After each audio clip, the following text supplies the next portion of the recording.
그런즉 너는 알라 오직 내 하나님 여호와는 하나님이시요 신실하신 하나님이시라.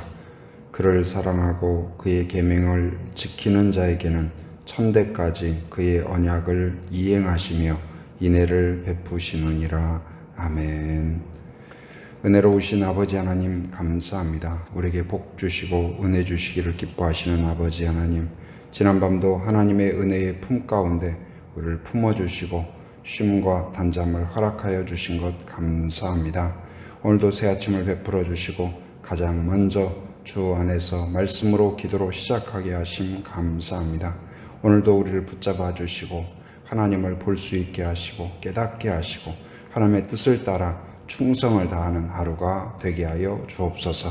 하나님으로부터 힘과 은혜와 능력을 공급받는 저희들 되게 하여 주옵소서. 예수님의 이름으로 기도합니다. 아멘. 오늘 우리에게 주신 하나님의 말씀은 구약 성경 시편 14편 1절부터 7절까지 말씀입니다.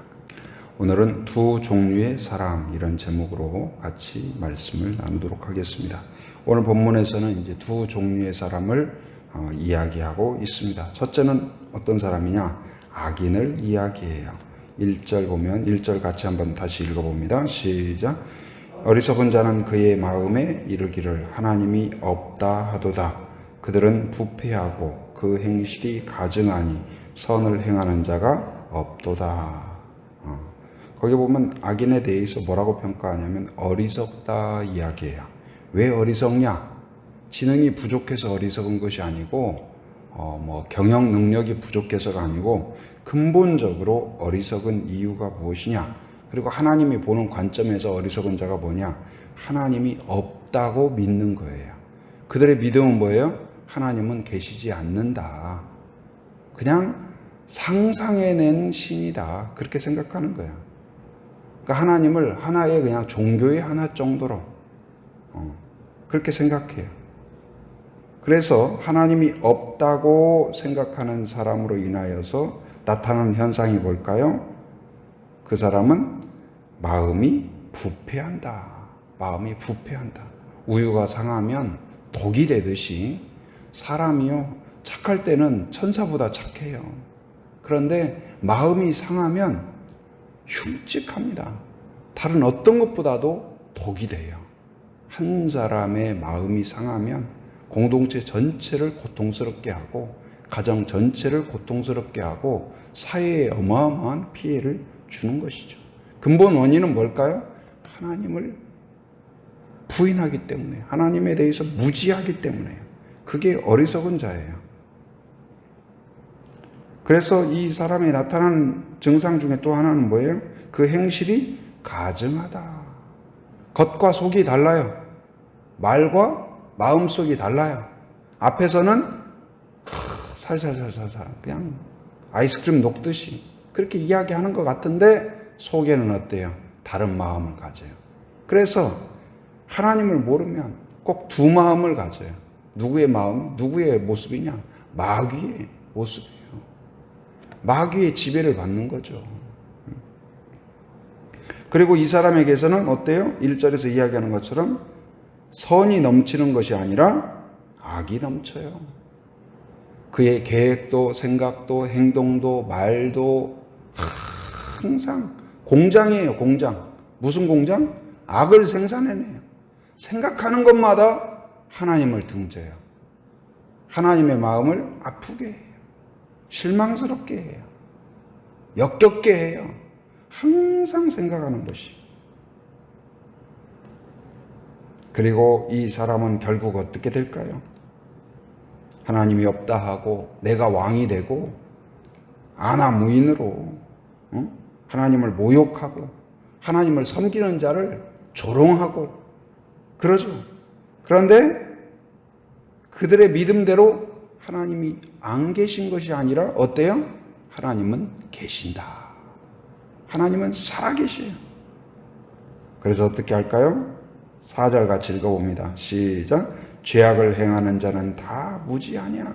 그들이 떡 먹듯이 내 백성을 먹으면서 여호와를 부르지 아니하는도다. 그러니까 이 사람은 어때요? 영적으로 무지하다. 하나님을 아는 지식이 없고 하나님 알기를 기뻐하지 않아요. 믿음의 사람은 어떤 사람일까요? 하나님 알기를 세상의 어떤 지식보다도 즐거워해요. 오늘 또 여러분이 하나님을 더 알아가기를 바랍니다. 하나님을 깨닫는 것이 은혜예요. 하나님이 얼마나 강하신 분인가를 깨달을 때 우리가 용기가 생겨요. 몰라서 두려워요. 무지해서 어리석은 판단을 해요.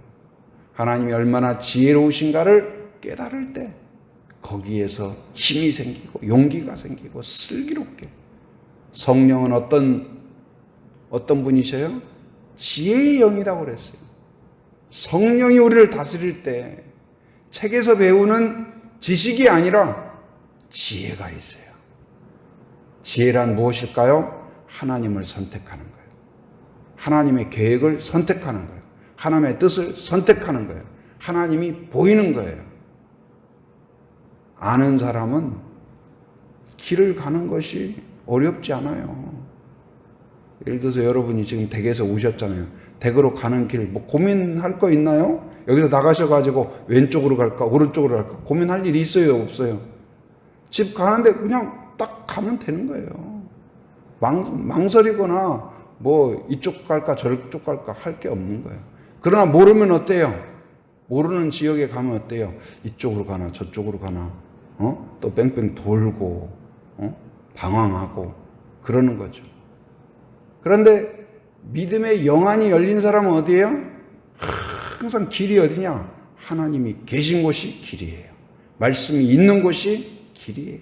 하나님의 음성이 들리는 곳이 길이에요. 어린아이는 어때요? 엄마가 있는 곳이 길이에요. 엄마가 가는 곳이 길이에요. 엄마가 부르는 곳이 길이에요. 성도도 마찬가지예요. 주님이 부르는 곳이 길이다. 주님이 계신 곳이 내가 있어야 할 자리다. 할렐루야. 그런 성도가 되길 바랍니다. 근데 죄인 이 악인은 어때요? 영적으로 무지하다 보니까 악을 행하는데 악인 줄도 몰라요. 오물을 만지면서도 더럽다는 것을 몰라요.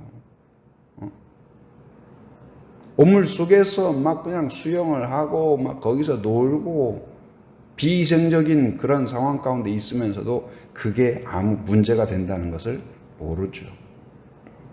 그리고 악을 행하는데 어때요? 거기 이제 표현을 하는데 그들이 뭐 먹듯이 떡 먹듯이 뭘 해요? 내 백성을 먹으면서. 그러니까 하나님의 백성들을 하나님을 의지하는 자들을 조롱하고 넘어지게 하고 상처 주고 실망하게 하고 위협하고 주일에 나눴던 산발락과 도비아와 같은 사람들이에요. 그걸 위해서 태어난 것처럼 다른 사람을 넘어지게 하고 믿음을 식게 하고 그런데 떡 먹듯이 한다. 이 말은 무슨 말이에요? 일상적으로 반복적으로 그 일을 감행하는 거예요. 그러나 의인은 어떻습니까? 2절 같이 읽어봅니다. 자, 시작. 여호와께서 하늘에서 인생을 굽어 살피사 지각이 있어 하나님을 찾는 자가 있는가 보려 하신지라. 의인은 어떤 사람일까요? 지각이 있는 자다. 깨닫는 게 있어요. 은혜란 무엇일까요? 깨닫는 게 은혜다. 깨닫는 게 은혜다. 하나님이 계신다는 것을 깨닫고 믿는 것이 은혜예요. 여러분, 하나님이 믿어집니까? 성경이 믿어집니까? 하나님이 살아계신다고 믿어집니까? 성령이 여러분 안에 계시다는 것을 확신하셔도 좋습니다.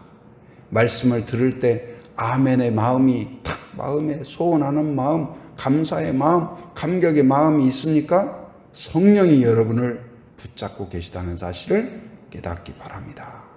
아무나 아멘하는 게 아니에요. 아무나 하나님께 감사하는 게 아니에요. 아무나 하나님을 믿는 게 아니에요. 영안을 열어주시기 때문에요.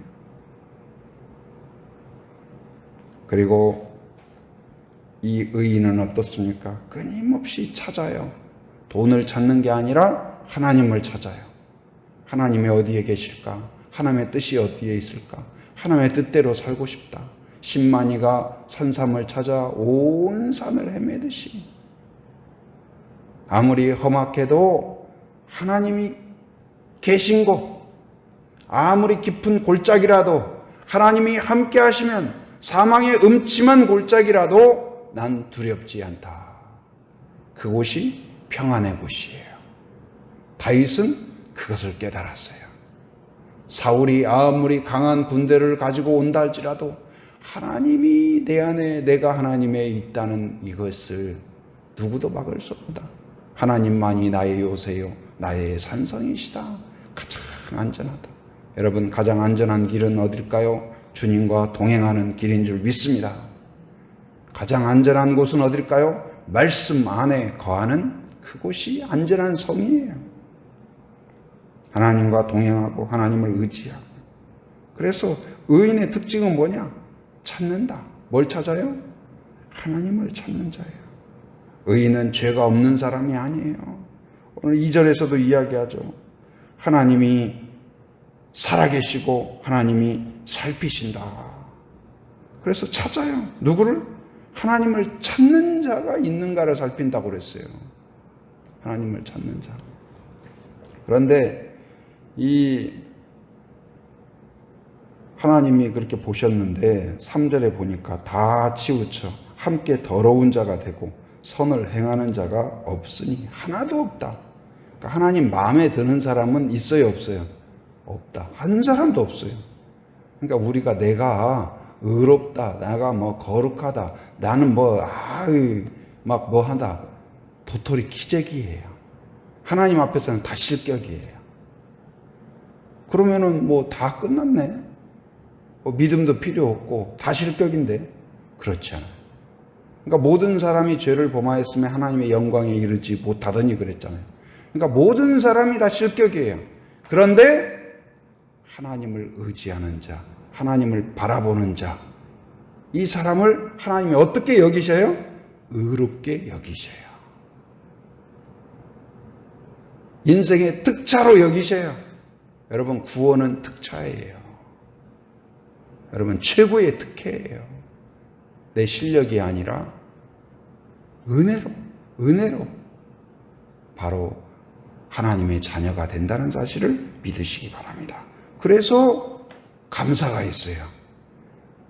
그 은혜와 특권을 누렸기에 항상 범사에 감사할 수가 있어요. 뭐 일이 좀 잘 되고 안 되고 그 차원이 아니에요. 내가 하나님의 자녀가 되었다는 사실에 감격스러운 거예요. 내 주머니에 지금 뭐가 있느냐 없느냐, 부유하신 하나님의 자녀인데 그게 뭐 그렇게 큰 문제가 아닌 거예요. 바로 오늘 본문에서도 그 의인을 소개합니다. 지각이 있는 자, 하나님을 찾는 자. 그래서 그런 일이 있죠. 뭐 요즘이야 그렇지 않지만 과거에 이제 마당이 있고 비가 내리고 나면 마당이 그 아스팔트나 시멘트처럼 물이 그냥 싹 내려가거나 그러지를 않고 막 그 마당이 물이 고인 곳이 있어요. 고인 곳이. 근데 이제 어느 집에서 쌍둥이를 키우는데 쌍둥이를 키우고 이제 어디 외출을 계획하고 엄마가 이제 뭐 1시간 먼저 태어났지만 형을 먼저 옷을 입혔어요. 근데 쌍둥이가 옷을 이제 대부분 똑같은 옷을 입히잖아요. 똑같은 옷. 그래서 이제 큰애를 입혀놓으면 얘가 가만히 동생 옷 입을 동안 기다리고 있나요? 막 이리저리 왔다 갔다 하나요? 근데 이제 얘가 이제 막 왔다 갔다 하는데 어디를 왔다 갔다 하냐? 그래도 이제 외출하니까 새 옷 입히고 그 양말 새 거 신기고 운동화도 깨끗이 빨아가지고 딱 신겼어요.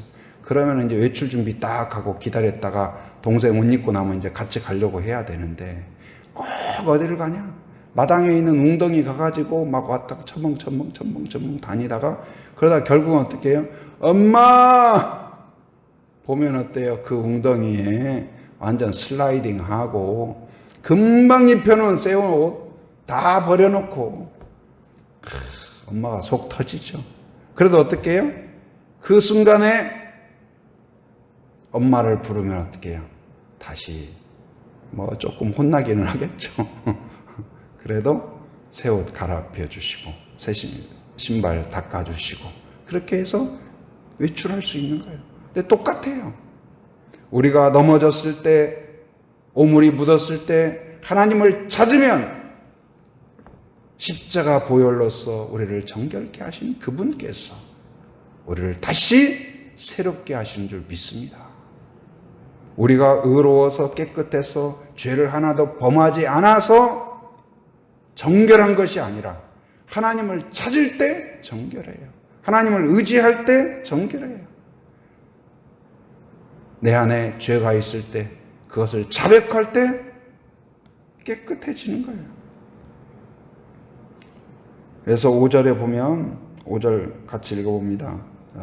같이 시작. 그러나 거기서 그들은 두려워하고 두려워하였으니 하나님이 의인의 세대에 계심이로다. 거기서 그들은 두려워한다. 하나님을 모르는 자들은 마음속에 뭐가 있냐? 항상 두려움이 있어요. 항상 두려움이 있어요. 그러나 하나님을 믿는 자는 뭐가 있을까요? 돈이 있고 없고 큰 집에 살고 안 살고 그게 중요한 게 아니라 마음에 평안이 있어요. 성경에 보면 믿음의 사람들 마음 가운데 있는 보물이 무엇이냐? 평안이에요. 평안. 다윗은 쫓겨다녔지만 평안이 있고 사울은 군대가 있었지만 불안했어요. 이게 바로 단면을 보여줘요. 여러분 안에 하나님이 계심으로 하나님이 계신 마음의 중심에 계신 증거 중에 하나가 무엇이냐? 평안이에요. 문제가 없다는 게 아니에요. 문제 속에서도 평안이에요. 어두움 속에서도 평안이에요. 아기들은 아무리 캄캄해도 천둥이 쳐도 엄마가 딱 안고 있으면 거기서 새끈새끈 자요. 왜요? 천둥이 중요한 게 아니에요. 천둥이 문제가 아니에요. 엄마가 나를 안고 있으면 엄마의 심장 소리가 나의 모든 두려움을 사라지게 해요. 여러분, 주님 품이 가장 평안합니다. 최고의 침대예요. 최고의 안식처예요. 주님을 부르는 자, 주님께 회개하는 자, 날마다 고백하는 자, 주님과 교제하는 자, 이 사람이 뭐예요? 의인이에요. 의인의 특징이에요. 넘어지지만 다시 주를 보고 일이 잘 되어도 주님을 보면서 찬양하고 감사하고, 이게 바로 의인이에요. 하나님은 어떠십니까? 바로 의인과 악인을 살피시는 분이세요. 2절에서도 이야기하죠. 여호와께서 하늘에서 인생을 굽어 살피신다. 살아계신 하나님이시에요. 사람을 살피셔요. 나를 살피신다. 이 땅이 악인이 더 힘이 센 것처럼 보이고 마음대로 하는 것 같고, 그러나 그렇지 않습니다. 반드시 심판이 있어요. 악인에 대한 심판이 분명히 있다는 것을 이야기하고 있어요. 그들의 끝은 두려움이에요. 저는 목회자로서 임종을 간간히 볼 기회들이 있었어요. 그런데 믿음 가운데 있는 분들이 그 마지막 순간에 그렇게 평안할 수가 없어요. 그 죽음 앞에서 이 담대하고 평안하고 자유하고 아쉬움이 없고, 그건 부유하고 가난하고와 상관없어요. 그 예수님 손을 붙잡고 이 우리의 마지막 호흡이 떨어질 때, 그리고 그 표정을 보면 그렇게 평안하고 그렇게 담대해요. 오히려 그 위로하기 위해서 모인 우리들을 향하여 우리를 위로해요. 우리를 격려해요. 그리고 예수님을 만난 것이 이렇게 복되다는 것을 증언해줘요. 표정으로, 언어로 차분하게. 그러나 악인은 그렇지 않아요. 두려움 가운데 끌려가는 것처럼 어마어마하게 두려워합니다. 영원한 형벌이 기다리고 있는 거예요. 그러나 하나님을 의지하는 자에게는 하나님의 영원한 평강과 영원한 천국이 예비되어 있음을 믿는 성도가 되기를 바랍니다. 하나님은 6절에서도 가난한 자의 피난처가 된다. 가난한 자라는 것은 시편에서 주로 의인을 대변하는 말 중에 하나예요. 하나님을 의지하는 자, 심령이 가난한 자, 하나님을 바라보는 자에게 하나님은 반드시 피난처가 되신다. 오늘 또 하나님이 나의 피난처이십니다. 오늘 또 하나님이 나의 피난처이십니다. 하나님이 나의 요새이십니다. 하나님이 우리 가정에 피할 곳은 하나님이십니다. 어떤 상황에서도 하나님이 여러분의 피난처가 되기를 주님의 이름으로 축복합니다. 하나님과 동행하고 하나님을 찾음으로써 여러분 안에 하나님이 의롭게 여기고 복을 주시고 자유를 주시고 평안을 주시고 그 안에서 감사하고 찬양하는 그러한 성도가 되기를 주님의 이름으로 축원합니다. 은혜로우신 아버지 하나님 감사합니다. 오늘도 새 아침을 베풀어 주시고 주 안에서 말씀으로 기도로 시작하게 하심 감사합니다. 하나님, 하나님의 은혜 안에 살면서도 어리석게 하나님이 없다고 믿고 부패한 마음과 가증한 행실로 살아가는 이 세대 가운데에서 우리를 택하여 주시고 하나님을 깨닫는 자가 되게 하여 주신 것 감사합니다. 하나님을 찾는 자가 되기 원합니다. 하나님이 계신 곳으로 나아가게 하여 주시고 매사에 하나님이 부르는 그 음성을 들을 수 있는 귀를 열어 주시옵소서. 눈을 열어 주시옵소서. 하나님을 찾는 것을 최고의 기쁨으로 여기게 하여 주시고 하나님이 계신 그곳에서 자유하며 평안함을 얻으며 담대함을 얻는 그런 성도, 그런 가정, 그런 공동체가 되게 하여 주시옵소서. 부족한 종 세워 주셨사오니 성령으로 충만케 하여 주시고 영적인 지혜를 주시며 말씀의 깊이가 있게 하시고 말씀을 쉽고 명확하고 바르게 전할 수 있도록 인도하여 주옵소서. 환우들을 축복하며 기도합니다. 하나님, 건강이 좋지 못한 자들을 긍휼히 여겨 주시고 만져주시고 치료하여 주옵소서. 모든 암이 떠나가게 하여 주시고 피부병이 떠나가게 하시고 백혈병이 떠나게 하게 하시고 하나님, 뇌졸중이 치료되게 하여 주시며 하나님 아버지여 주님, 또한 마음의 질병들이 고쳐지기를 원합니다. 우울증과 답답함과 두려움과 염려와 근심을 씻어 주시옵소서. 함께 동역하는 교역자, 교사, 순장들에게 성령의 지혜를 주시고 믿음을 주시고 하나님 또한 하나님의 종으로서 섬기는 기쁨이 있게 하여 주시옵소서. 맡겨진 사람들을 축복하고 권면할 때 하나님의 위로와 능력이 나타나게 하여 주시옵소서. 오늘 또 하나님을 의지하며 새벽을 깨우며 함께한 성도들을 기억하여 주시고 마음의 소원과 기도 제목을 하나님께 아뢰일 때 신실하신 하나님, 능력의 하나님께서 가정과 일터와 모든 상황 가운데 역사하여 주시고 길이 되어 주시고 보호자가 되어 주시옵소서. 또한 코로나로 인하여서 전 세계적으로 큰 어려움 가운데 있습니다. 하나님의 은혜가 필요합니다. 하나님, 이 위기 앞에서 하나님 앞에 우리의 죄를 자복하게 하시고 또한 민족의 죄를 품고 하나님께 아버지 구하는 우리들이 되게 하여 주시옵소서. 속히 치료되게 하시고 속히 해결될 수 있도록 긍휼히 여겨 주시옵소서. 오늘 또 아버지 하나님 삶의 현장에 살아가는 모든 성도들 안전과 건강을 지켜주시고 하나님의 뜻을 찾게 하여 주시고 이곳저곳을 왕래할 때마다 안전운행할 수 있도록 인도하여 주시옵소서. 해외에 육지에 군에 있는 가족들 자녀들을 성도들을 기억하여 주셔서 오늘 또 하나님의 주의 은혜 가운데 거할 뿐만 아니라 오고 가는 모든 소식마다 복된 소식 되게 하여 주시옵소서. 지금은 우리 주 예수 그리스도의 은혜와 하나님의 풍성하신 사랑과 성령의 교통하심, 인도하심의 역사가 오직 하나님을 찾고 의지함으로 하나님의 은혜 안에 거하며 요새 되신 하나님 안에 거하기로 결단하는 한 사람 한 사람 머리 위에, 가정 위에, 일터 위에, 사역 위에 지금으로부터 영원토록 함께 하시기를 간절히 축원하옵나이다. 아멘.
있습니다.